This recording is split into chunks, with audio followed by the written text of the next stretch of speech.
Be me. 24 years old, working at a local record store that also sells vintage clothes and band posters. Living with mom still, because again, record store wages are not exactly luxury apartment money. Mom's cool though, she lets me have the basement as my space. It's pretty nice down there with my vinyl collection and movie posters. I'm into a lot of niche stuff, foreign films, underground music, obscure horror movies from the 70s, that kind of thing. Not trying to be pretentious, just genuinely love discovering weird media that most people haven't heard of. Collect vintage band tees, mostly punk and new wave stuff from thrift stores. Have this whole aesthetic going, dark colors, lots of layers, Docs and Converse. Also really into cooking, taught myself from YouTube, make pretty damn good ramen and pasta dishes. One day this girl walks into the record store. Her name is Michelle. She's cute, wearing mainstream stuff, those trendy jeans from Target, and a basic crop top. Very conventional looking, which is fine, not judging. She's looking through our vinyl section like she's lost. I walk over because it's literally my job. Need help finding anything? Yeah, I'm looking for something cool to put on my wall. My apartment is really bare. Not looking for music to listen to. Looking for wall decoration. Interesting. I show her some classic albums with cool covers, Dark Side of the Moon, Fleetwood Mac, the usual stuff people recognize. She picks Rumors because the aesthetic is so vintage. Whatever, a sale is a sale. As I'm ringing her up, she asks about my shirt. I'm wearing this vintage Bauhaus tee I found at a thrift store in the city. What's Bauhaus? Is that like a new band? No, they're from the late 70s. Post-punk, goth rock pioneers. Her eyes light up.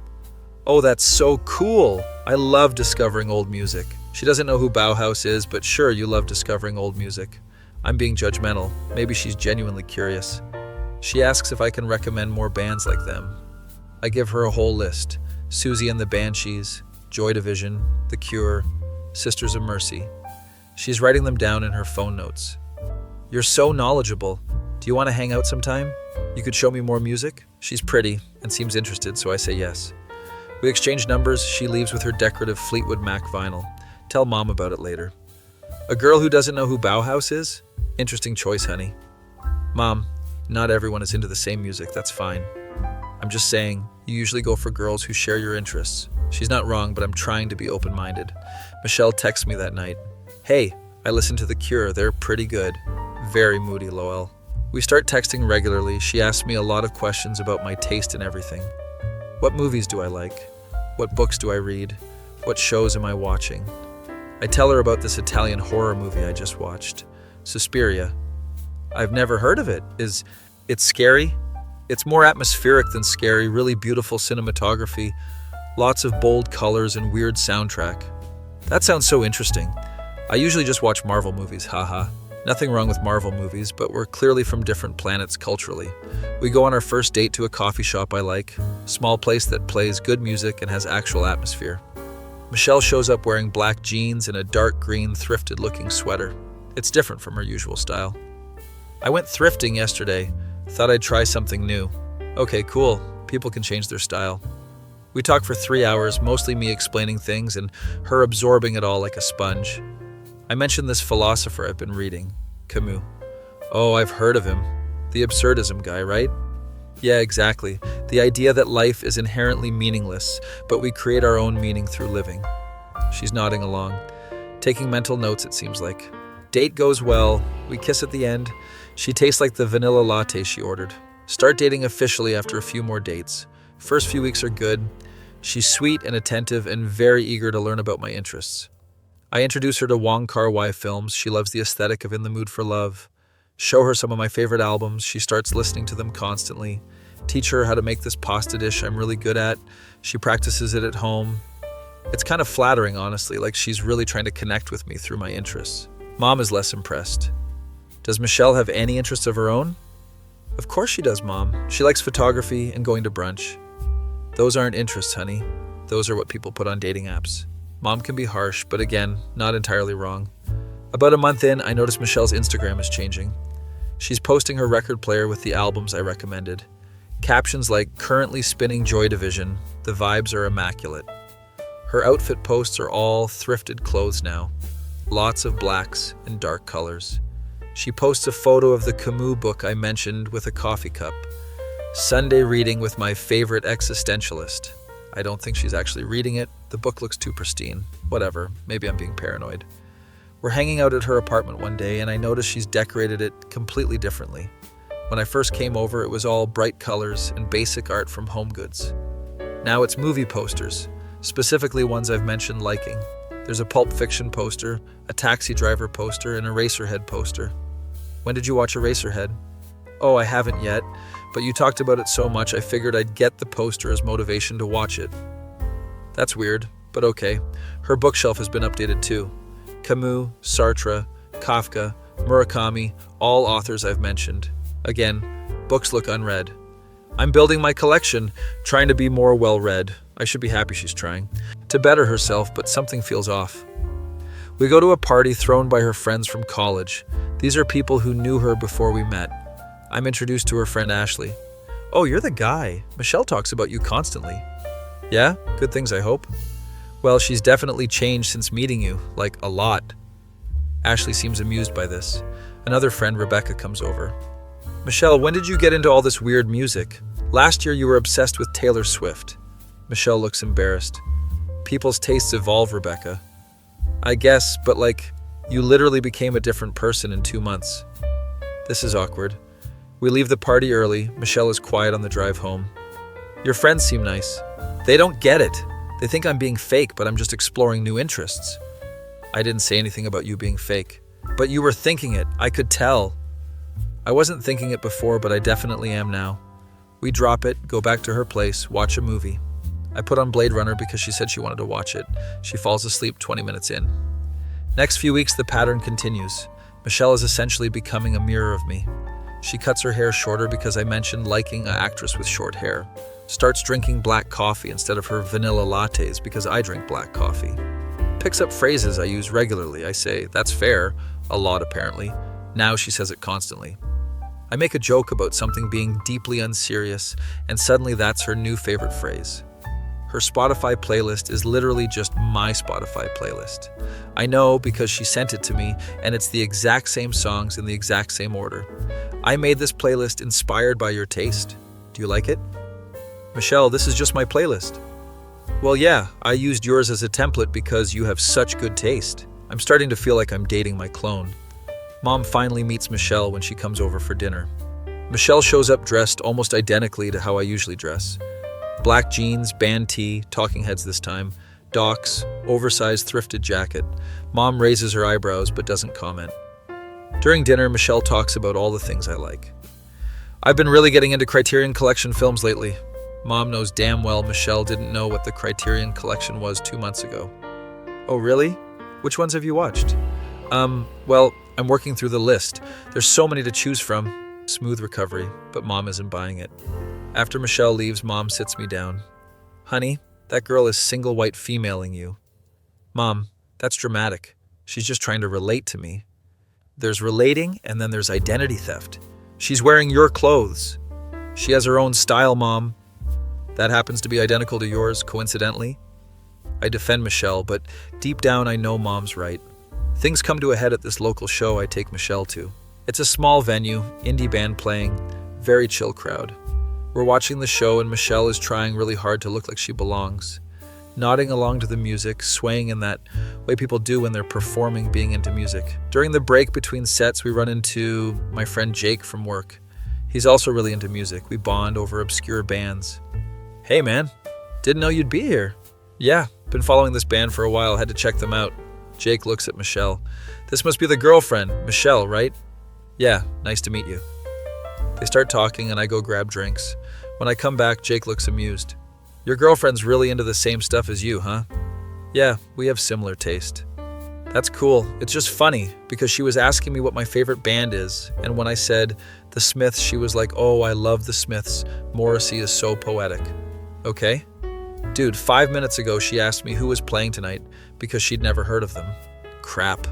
Michelle is performing again, performing being someone she's not. Jake leaves to get another drink. Michelle cuddles up to me. Your friend is nice. We have similar music taste. Michelle, do you actually like this music or are you just pretending? She looks defensive. I do like it. Why would I be here if I didn't? Be honest, did you know who this band was before tonight? I mean, no, but that doesn't mean I'm not enjoying it. That's fine, but why did you tell Jake you've been following them for a while? She goes quiet. I just wanted to fit in with your friends. You don't need to lie to fit in, just be yourself. What if myself isn't interesting enough? There it is. We have a long conversation outside the venue. Michelle admits she's always felt boring compared to people with strong interests. Everyone I've dated before was just as boring as me. We'd watch Netflix and go to Target, and that was our whole relationship. There's nothing wrong with that if you're happy. But I wasn't happy. I wanted to be interesting. And then I met you and you were so passionate about everything. So you just copied everything I like? I didn't mean to. It started with genuinely wanting to understand what you love, and then it just became easier to like what you like than figure out what I actually like. At least she's being honest now. Michelle, I liked you when you walked into the record store in your Target jeans. I didn't need you to become someone else. But that version of me is boring. You would have gotten bored eventually. Maybe, maybe not, but at least it would have been real. We go home, both feeling confused. I talk to Mom about it. The girl has no sense of self. She's a chameleon. She's insecure, Mom. That's different. Insecure people work on themselves. They don't become someone else entirely. As usual, Mom's got a point. I try to encourage Michelle to explore her own interests. What did you like before we met? What made you happy? I don't know, brunch, online shopping, reality TV. Okay, so let's do that stuff. Let's go to brunch, watch whatever reality show you like. But you'll think it's stupid. I won't. I want to know the real you, not the version you think I want. We try it, go to this trendy brunch place she loves. It's very Instagrammy, but the food is good. She's more relaxed here, talking about mimosas and avocado toast like they're the most important things. Then we watch this reality show she's into, some dating show with dramatic people. It's actually entertaining in a trash TV kind of way. See? I can enjoy this stuff too. It doesn't have to be art films all the time. She smiles, but I can tell she's not convinced. Over the next week, Michelle slowly reverts back. Posts on Instagram become less about vinyl and foreign films, more about brunch and fashion. She starts dressing more like her old self, brighter colors, trendier clothes. I think we're making progress. Then one night she comes over looking upset. We need to talk. Oh no. I've been thinking a lot about us. Okay. I don't think this is working. Wasn't expecting that. What do you mean? I mean, I've been trying so hard to be someone you'd want to be with, and I'm exhausted. I never asked you to change, Michelle. You didn't have to. Just being around you made me feel boring and basic. This is going sideways fast. That's not my fault. I never made you feel bad about your interests. You didn't have to say anything. Your whole existence is a judgment. What the hell does that even mean? Michelle, you chose to copy everything about me. I didn't force you. Because I wanted you to like me. I did like you. That's why we were dating. She's crying now. I can't be this person anymore. I'm going back to who I actually am. Okay, fine, be yourself. We can work with that. No, because then you'll see how incompatible we actually are. She's breaking up with me. I need to date someone who likes the same basic stuff I like, someone I don't have to perform for. You never had to perform for me. But she's not listening. She leaves. I'm sitting there confused as hell. Tell Mom what happened. Well, at least she figured it out before she completely lost herself. I feel like I did something wrong, though. You didn't, honey. She did this to herself. You were just being you. She's the one who decided that wasn't enough unless she became you too. I guess that's true, but I still feel bad. Few days pass, no contact from Michelle. Then I start seeing her Instagram posts. She's going hard into her old identity. Multiple brunch posts, outfit of the day posts, Starbucks cups, the works. Captions about finally being authentic and embracing who I really am. Good for her, I guess. Then about a week later, I get a text from her friend Ashley.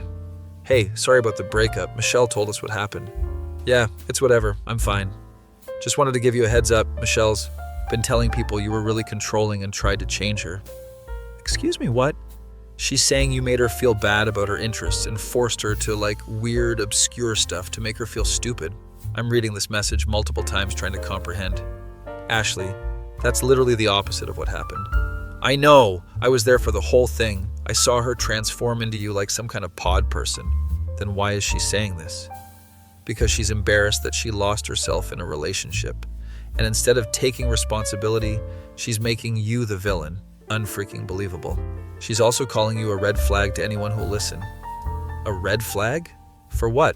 Having interests? Apparently having strong opinions about things is manipulative now. I don't know, dude. She's on some revisionist history bullshit. I thank Ashley for the warning and sit there furious. Tell Mom immediately. That little... Mom. No, that's absolute crap. She copied you head to toe and now you're the bad guy. Apparently, Mom is more mad than I am. You should defend yourself. How? Text everyone we mutually know explaining the situation? That makes me look worse. She's right. There's no winning this. I just have to let Michelle rewrite history and move on. Couple weeks pass. I'm trying to forget the whole thing. Then I'm at work and who walks in? Michelle. With a new guy. He looks exactly like how I dress. Band tee, black jeans, docs, the whole thing. They're looking through records together. She sees me. Her face goes red. Oh, hey. Hey, Michelle. The new guy extends his hand. Hey, man, I'm Connor. I shake it, trying not to laugh. Connor starts asking me about recommendations, clearly into the same music I am. Michelle is standing there awkwardly, while Connor and I talk about post-punk bands. Babe, we should get that Bauhaus album, Connor says to Michelle. Oh, this is rich. You like Bauhaus? I ask her directly. She looks trapped. Yeah, they're cool. This is the same woman who asked me what's Bauhaus 4 months ago. Nice. Which album is your favorite? I like them all. Connor jumps in. We're still exploring their discography. Michelle's getting me into all this great music. I almost blow my cover by laughing. She's getting him into the music she learned from me. They buy a couple records and leave. My coworker comes over. Was that your ex? Yep. She's with a guy who dresses exactly like you? Notice that? That's hilarious, dude. It kind of is, though. Michelle did the whole thing again. Found a guy with defined interests and absorbed his entire personality. Except this time she's pretending she's the one with refined taste introducing him to stuff that I introduced to her. I tell Jake about it later at another show. So she's basically recycling your personality with a new guy? Exactly. And she called you the red flag? Apparently having interests is toxic now. Dude, that's insane. She's the red flag, not you. Feels validating to hear that from someone who witnessed the whole thing. Over the next month, I keep seeing Michelle and Connor around. They're always at places I used to take her. The coffee shop, the vintage stores, the indie theater. She's giving him the exact same experience I gave her. It would be creepy if it wasn't so pathetic. One time I'm at the indie theater watching this French film. Michelle and Connor show up to the same showing. We end up sitting near each other. The film is pretty weird, lots of long takes and minimal dialogue. I'm into it, but I can see Michelle is bored as hell. She's checking her phone, fidgeting, clearly not enjoying it. Connor is totally absorbed, though. After the film, we end up leaving at the same time. What did you think? Connor asks her. It was interesting, very artistic, liar. Connor starts analyzing the film, talking about the cinematography and the themes. Michelle is nodding along, pretending to understand. I've seen this performance before. We make eye contact for a second, and she knows that I know. A few weeks later, I'm hanging out with Ashley and Rebecca, Michelle's friends who apparently like me more than her now. Michelle is exhausting lately, Rebecca says. How so? She keeps trying to seem so deep and intellectual. Last week, she tried to start a conversation about existentialism at brunch. I almost spit out my drink. She brought up Camus at brunch? Yes, and none of us have read Camus. We were trying to talk about the new season of Love Island, and she's going on about absurdism. Ashley adds, she also keeps posting these pretentious movie reviews on her Instagram story. No one asked for her opinion on Italian neorealism. She's doing film reviews now? Bad ones. She clearly doesn't understand what she's watching, but feels like she has to perform being cultured. This is sad, honestly. Michelle is stuck in this identity she built to impress me, and now can't escape it with her new boyfriend. Has Connor noticed she's faking it? We don't think so, Rebecca says. He seems genuinely into her, thinks she's this cool alternative girl with great taste. Should someone tell him? Not our circus, not our monkeys. Fair enough. Another month goes by, I'm mostly over the whole situation. Started talking to this girl named Sophia, who comes into the record store sometimes. She's actually into the same stuff as me, like genuinely. We have real conversations about films and music, where I'm not just lecturing. She introduces me to stuff I haven't heard of too. It's refreshing dating someone with their own fully formed interests. Mom approves immediately. This one knows who she is, much better. Sophia and I are getting coffee one day when we run into Michelle. She's alone this time, looking stressed. Hey. Hey Michelle, this is Sophia. They exchange polite hellos. Where's Connor? I ask, being petty. We broke up. Interesting. Sorry to hear that. It's fine. He was getting too intense about everything. Like, dude, not everything needs to be analyzed. The irony. Sophia and I exchange glances. Yeah, that sounds tough, I say neutrally. I'm taking a break from dating, just focusing on myself and my actual interest for once. Good idea. Awkward silence. Well, we should go. Nice seeing you, Michelle. Yeah, you too. We leave. Once we're far enough away, Sophia turns to me. So that's the ex who copied your entire personality? That's her. She seems lost. She is, probably still trying to figure out who she actually is underneath all the borrowed interests. That's sad, but also not your problem anymore. Exactly. A few months later, I hear through Ashley that Michelle is dating someone completely different. Some finance bro named Brad who's into sports and going to clubs. Her Instagram is all bottle service and football games now. Apparently she's become a sports person. She doesn't know anything about football, Ashley tells me. But she posts like she's a diehard fan. She learns just enough to keep up conversation, then fakes the rest. Michelle is just doing this with every guy she dates, apparently. Becoming whatever they are instead of being herself. That's gonna get exhausting. I'm doing great though. Sophia and I are serious now. We moved in together. Small apartment, but it's ours. Mom loves her. They gang up on me about stuff, which is annoying but sweet. I got promoted to shift supervisor at the record store. Still not great money, but I'm managing. Life is good, drama-free, exactly how I want it. 1 year after the Michelle situation, I'm at a local band show with Sophia. Having a great time, dancing, enjoying the music. During a break, I go to the bar and someone taps my shoulder. It's Michelle. She looks completely different again. Very mainstream, trendy clothes, different hair. Hey, long time. Yeah, how's it going? Really good. I'm here with some friends from work. She seems more relaxed, less performative. That's cool, you look happy. I am. I finally figured out that I was trying way too hard with the whole alternative thing. Oh, here we go. It just wasn't me, you know? I'm more of a casual music fan, don't need to know every obscure band. That's totally fine, Michelle. I think I was just trying to impress you and lost myself in the process. Actual self-awareness. Unexpected. I'm glad you figured that out. Yeah, and I'm sorry for how things ended. I said some stuff that wasn't fair. Like calling me a red flag? She looks embarrassed. You heard about that? Yeah, word gets around. That was immature of me. I was projecting my own issues onto you. Wow, actual accountability. I appreciate you saying that. You weren't a red flag. I was just intimidated by how sure of yourself you were. I didn't know how to exist next to that without trying to become that. For what it's worth, I never wanted you to change. I know, that was all me. We talked for a few more minutes, actually civil conversation. She tells me she's been in therapy working on her identity issues. Turns out I have a pattern of morphing into whoever I'm dating. Working on that. That's good. Everyone should know who they are independent of relationships. Exactly. Anyway, I'm glad you're happy. Your girlfriend seems cool. She is, thanks. Michelle goes back to her friends. I get drinks and return to Sophia. Who was that? Michelle, we actually had a decent conversation. Progress. Yeah, she apologized for the red flag stuff. Good, because that was ridiculous. We go back to enjoying the show. Later that night, lying in bed with Sophia, I think about the whole Michelle situation. It taught me that some people are so afraid of being boring they'll erase themselves trying to be interesting. Also taught me the value of being with someone who knows who they are. Sophia has her own thing going on, her own interests, her own identity.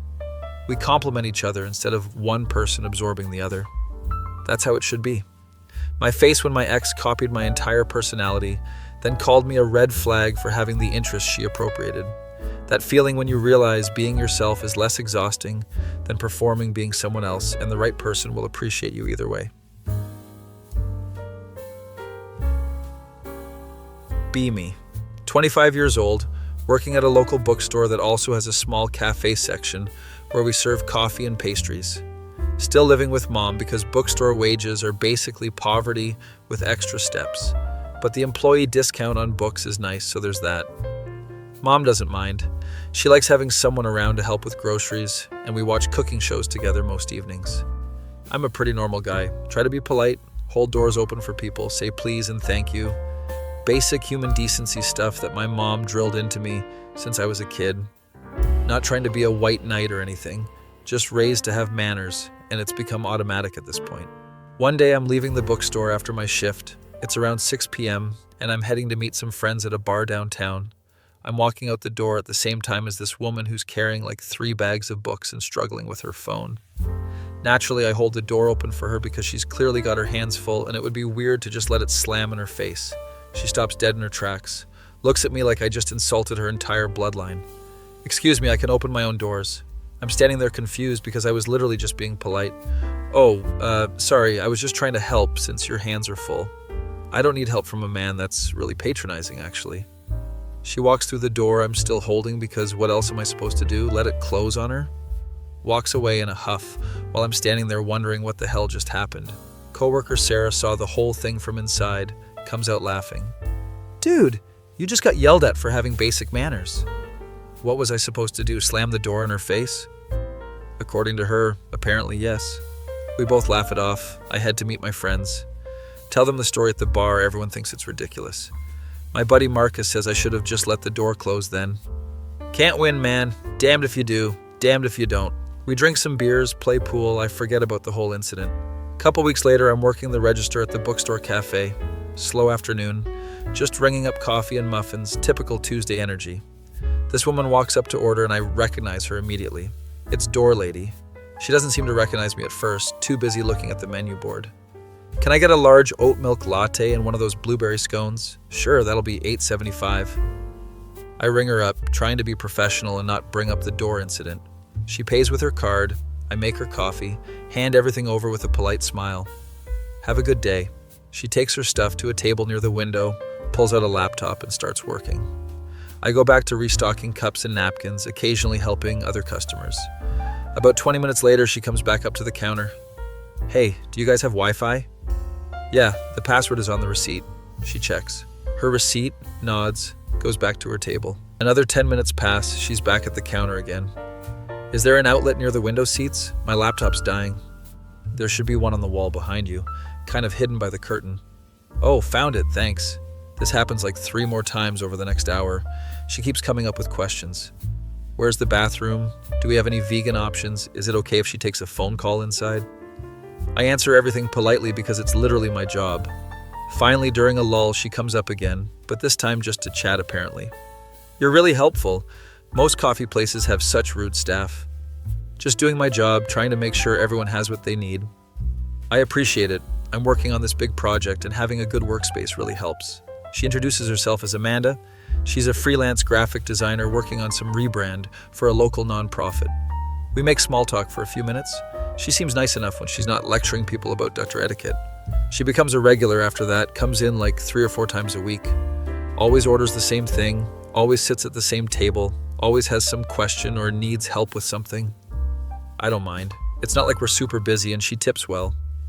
After a couple weeks of this pattern, she starts being more friendly, asks about my day, tells me about her projects. One afternoon, she stays until close, packing up her laptop as I'm wiping down tables. Hey, I know this is random, but would you want to grab dinner sometime? I'm surprised because I definitely didn't see that coming. Like, as in a date? Yeah, if you're interested. You seem cool, and we've been chatting a lot. I think about it for a second. She's attractive and seems interesting despite the door incident. Sure, yeah, that could be fun. We exchange numbers, make plans for Friday night. Tell Mom about it when I get home. A date? That's wonderful, honey. Where are you taking her? We're meeting at this Italian place downtown, nothing too fancy. Make sure you're a gentleman, open doors, pull out her chair. Mom, the last time I opened a door for a woman, she yelled at me. Well, this one asked you out, so clearly she likes you. Fair point. Friday comes, I show up at the restaurant right on time. Amanda's already there, waiting outside, wearing a nice dress, looks really good. We go inside, hostess leads us to our table. I reach to pull out Amanda's chair for her. I can sit down by myself, thanks. Oh God, not this again. I awkwardly pull out my own chair and sit down. Dinner starts fine, we're talking about work and books and normal first date stuff. The food comes, it's really good, authentic Italian place with amazing pasta. We're having a nice time, conversation is flowing, she's laughing at my jokes. Then the check comes. Server puts it in the middle of the table. I reach for it because I was raised that whoever does the asking usually pays. But also I'm fine splitting. Amanda doesn't reach for it at all, just keeps talking like the check isn't there. I pick it up, look at the total, it's about $70. Not bad for 2 people at a decent restaurant. I pull out my card. Amanda is still not acknowledging the check situation. I'm starting to feel weird about it. Did you want to split this, or? She looks surprised. Oh, I assumed you were paying? I can pay. I just didn't know if you wanted to split since we both ate. I mean, traditionally the guy pays on the first date. I'm experiencing cognitive dissonance. This is the same woman who got mad at me for opening a door. I'm happy to pay, just surprised you're into traditional dating roles. What do you mean? Just that you seemed pretty anti-chivalry when we first met. She looks confused for a second, then it clicks. Wait, that was you with the door thing? Yeah, you told me opening doors was patronizing. She laughs awkwardly. Oh my God, I forgot about that. I was having a really bad day. My ex had just texted me some crap and I took it out on you. So you don't actually have a problem with doors? No, that was me being ridiculous. I'm sorry about that. Okay, so she was just having a bad day. That's reasonable. I pay for dinner. We leave, walking around downtown since it's nice outside. Everything seems fine until we pass another restaurant. I notice the door is the heavy kind and there's an elderly couple approaching it. Instinctively, I jog ahead and open it for them. The elderly couple thanks me. I rejoin Amanda. She's giving me a look. What? Nothing. Just interesting that you still do the door thing. It's just polite. They were old. I guess it's just very traditional gender role behavior. I would do it for anyone who needed help. It's not a gender thing. Sure, but you have to admit it's rooted in patriarchal ideas of women being weak. We're really doing this again. I literally just held a door open for an elderly man. How is that about women being weak? It's the principle of the behavior. I decide to drop it because I don't want to argue on a first date. We walk some more, conversation returns to normal topics. End up at this dessert place, decide to get ice cream.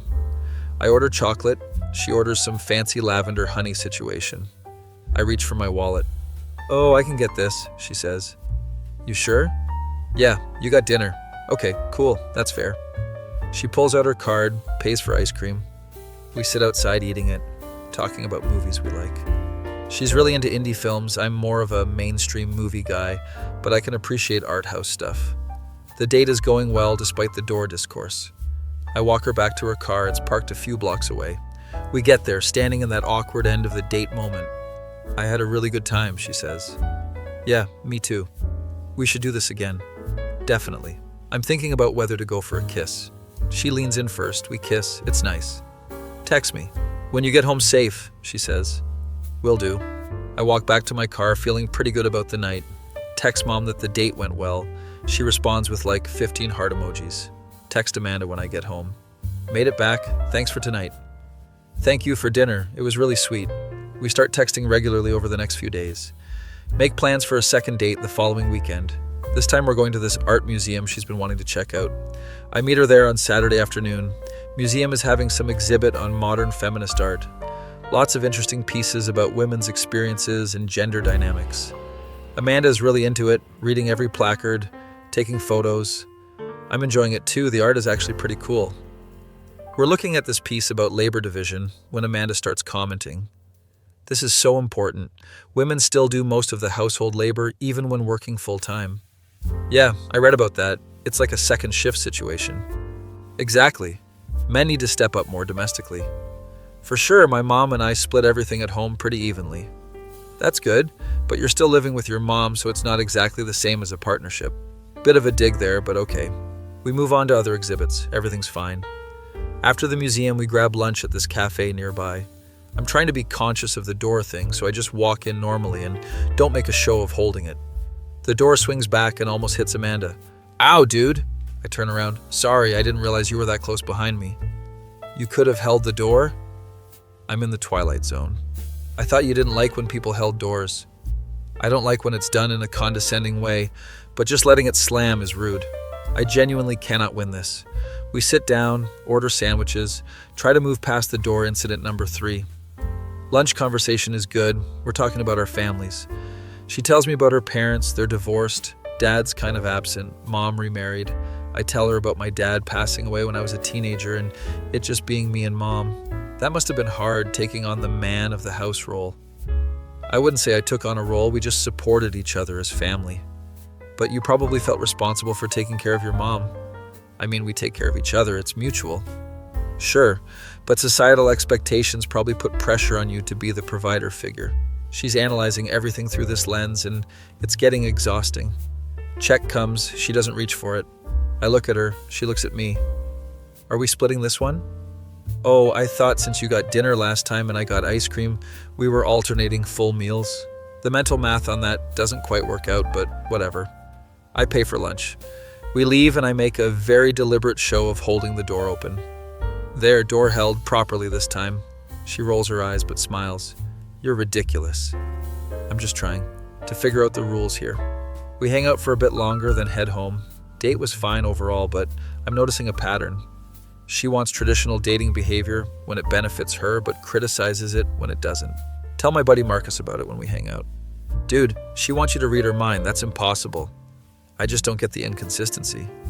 She wants it both ways, man. The benefits of traditional and modern dating with none of the downsides. That seems exhausting for everyone involved. It is. Question is whether she's worth it. I think about that. Amanda is cool in a lot of ways. Smart, funny, interesting job, physically attractive.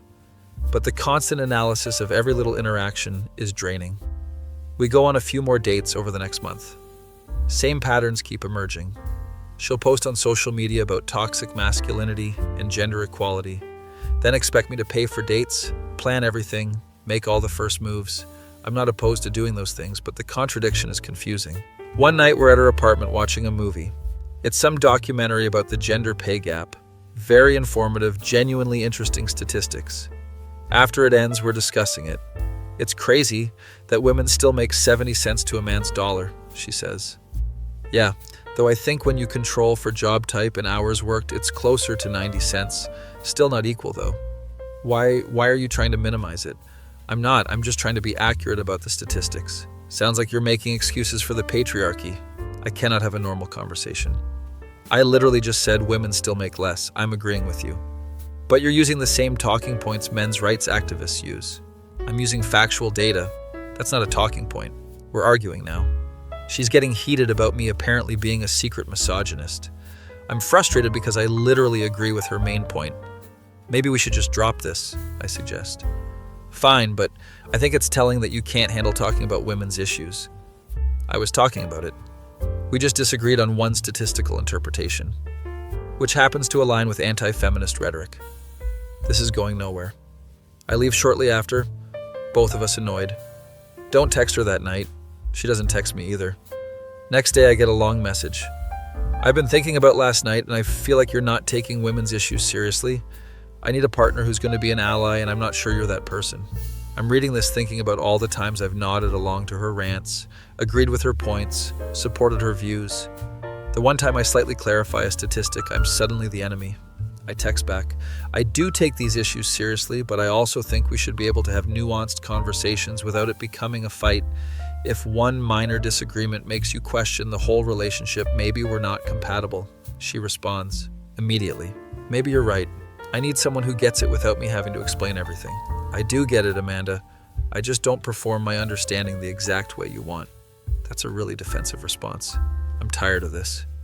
Look, I think we want different things from a relationship. Maybe we should just call it here. There's a long pause, then 3 dots, then nothing, then dots again. Finally. Wow, okay, if that's how you feel. It's not about how I feel. We're clearly not on the same page about a lot of things. Fine. Good luck finding someone who puts up with your internalized misogyny.